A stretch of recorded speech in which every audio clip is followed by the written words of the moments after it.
School bus వస్తుంది తాత. పండి ఇప్పుడు ఎట్లా పోతాం తాత? రాబు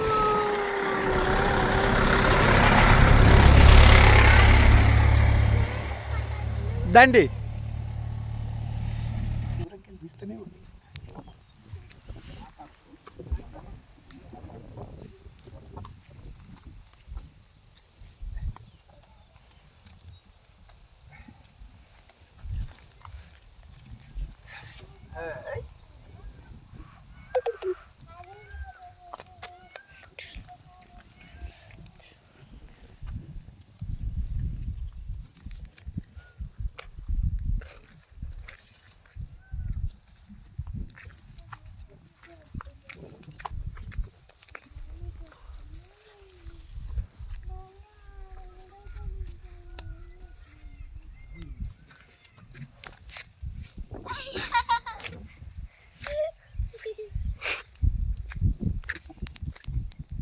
ఎక్కడ కింద పడతానేమో అనిపించింది.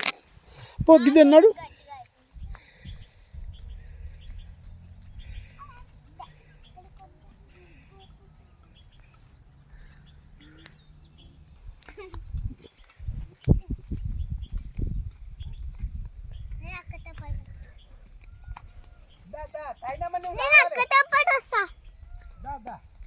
వస్తున్నా.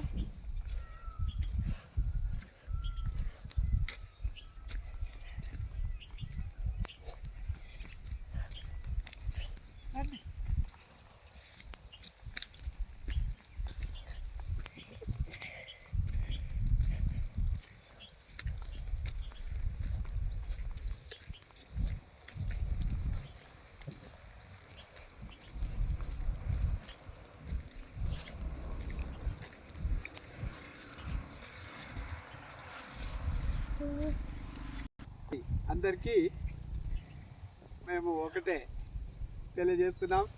ఇది సియోన్ కొండ. ఉదయకాలం మేము మా యొక్క కొండను దేవుడిచ్చిన ఈ కొండను చూడడానికి మా యొక్క మన్మరాళ్ళతోటి మేము ఇక్కడికి వచ్చినాం. అయితే వాళ్ళు మొదలు ఈ కార్ తోటి మేము కొండపైకి వెళ్ళి అక్కడ ప్రార్థన చేసుకొని వచ్చేటోళ్ళం. ఈ మధ్యలో ఈ కొండ కాలువ తీసి విలేజ్లో కాలువలు తీయడం వల్ల కష్టం ఏర్పడ్డది. ఆ కష్టం వల్ల ఇక్కడికి నడిచిపోవడం చాలా కష్టమవుతుందని చెప్పి పిల్లలు రాలేరు. ఈ దినం ఎందుకో కొండను చూడాలని అన్నారు మా గిడ్డోరు. అందుకే కొండకు వస్తున్నాం. కొండకు వచ్చినప్పుడు ఆ ఫస్ట్ కాలువ తీసిండ్రు. అక్కడ కూడా చాలా కష్టంగా అయింది. ఇక మళ్ళీ ఇక్కడ తీసిండ్రు. కష్టమవుతున్నది. మందిరానికి ప్రార్థన చేయడానికి వెళ్ళిపోవడానికి కష్టమవుతున్నది.